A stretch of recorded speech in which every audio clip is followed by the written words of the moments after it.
pueblo de Dios, hace alrededor de 6 meses que me presenté ante el mundo para pedir a favor de nuestra hermana República de Haití. Hoy, 6 meses después, vengo ante todos aquellos que conocen a Dios para pedirle una vez más que hoy más que nunca oremos al Señor por misericordia. Desde el año 1976 yo llegué a Haití cuando apenas tenía 20 años de edad. Para aquel tiempo, la República de Haití era dirigida por Jean-Claude Duvalier, que era el presidente llamado dictador. Viví muchos años en aquel régimen y tengo que decirle que a pesar de que era un gobierno dictatorial, nunca los misioneros tuvimos problemas con el gobierno. Los extranjeros éramos protegidos. Recuerdo que muchas veces yo salía de noche del templo y caminaba cruzando la capital de Haití. Tenía que a veces 12 de la noche, 1 de la mañana, me encontraba solo. Y me encontraba con los soldados del régimen. Y muchos de ellos me preguntaban, como era de costumbre, llamar a los extranjeros blanc, que significa blanco. ¿Qué haces tú a esta hora en la calle? Yo les decía, soy misionero y voy a la casa.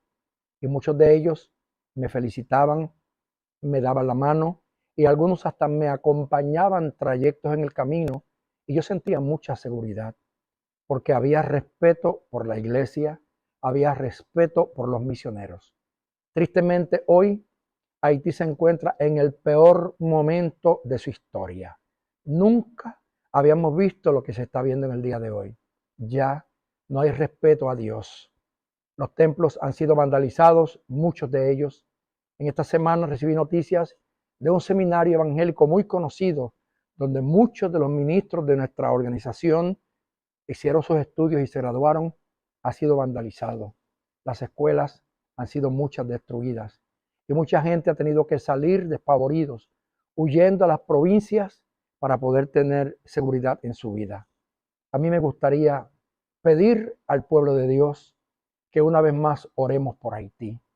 Esto no es una guerra política, es una guerra espiritual. Son las fuerzas de Satanás luchando contra la iglesia de Dios. En Haití es cierto que existe el vodú, es cierto que existe la brujería, pero también es cierto que hay un gran pueblo cristiano que ama al Señor. Nuestra congregación principal tiene más de 700 miembros en plena comunión. Tenemos allí muchas congregaciones que muchas pasan de 100 miembros. Y hoy en día todos están en peligro, todos están en problemas.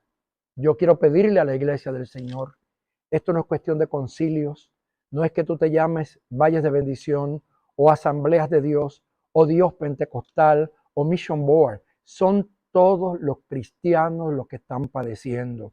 El pueblo entero está sufriendo, pero también la iglesia del Señor. ¿Sabe cuántos misioneros han tenido que abandonar Haití?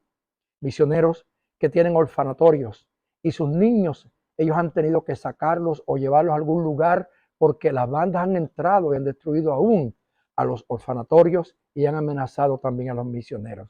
Yo creo que es un momento crítico, un momento terrible.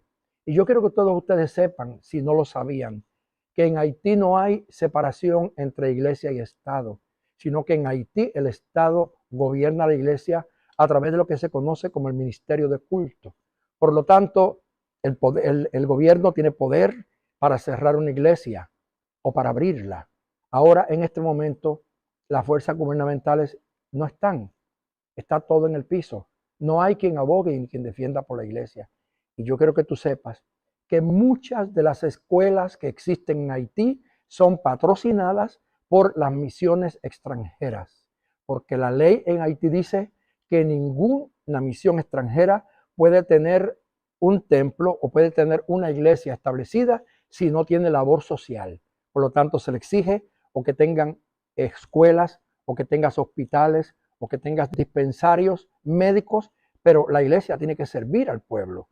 Y todos los misioneros que hemos estado allí por años, hemos tenido que hacerlo. Hemos estado educando niños. Nuestra misión tiene 3 escuelas, donde tenemos más de 300 niños que hemos estado educando durante muchos años, que de acá, con los fondos que recibimos de hermanos de buen corazón, pagamos a esos profesores mensualmente, le enviamos dinero para darle desayuno a todos esos niños de las escuelas que tenemos allí. Lo hacemos con sacrificio. Y hoy en día todo está en el suelo. Una vez más, Haití nos necesita. Yo no estoy allí hoy porque no puedo. Mi condición de salud no me lo permite. He sido trasplantado de hígado y hoy en día estoy superando una bronquitis que me ha dado mucho problema en estos últimos días. No puedo estar con mis hermanos allí. Mi corazón está con ellos. Pero quiero que sepa que durante el derrocamiento de Duvalier, yo estuve allí. Cuando hubo el derrocamiento de Arístides, también estuve allí. Estuve presente en situaciones bien terribles donde en el tiempo del embargo, a principios de los años 90, recuerdo que pagué $58 por un galón de gasolina. Había que hacer filas kilométricas del día entero para conseguir un galón de gasolina, pero hoy ni eso se consigue. No hay gasolina. Los hermanos están incomunicados. Es difícil poder comunicarse con otra gente. Haití está en ruinas. Haití está en crisis. Necesita un milagro. Y solamente se puede lograr si la Iglesia de Cristo a nivel internacional se une a favor de este pueblo. Dios le bendiga, Dios le guarde. Este es el pastor Eliacim Torres, presidente de la Iglesia de Dios, Valles de Bendición a nivel internacional y misionero en Haití por más de 48 años. Que Dios le bendiga a todos y que Dios les guarde.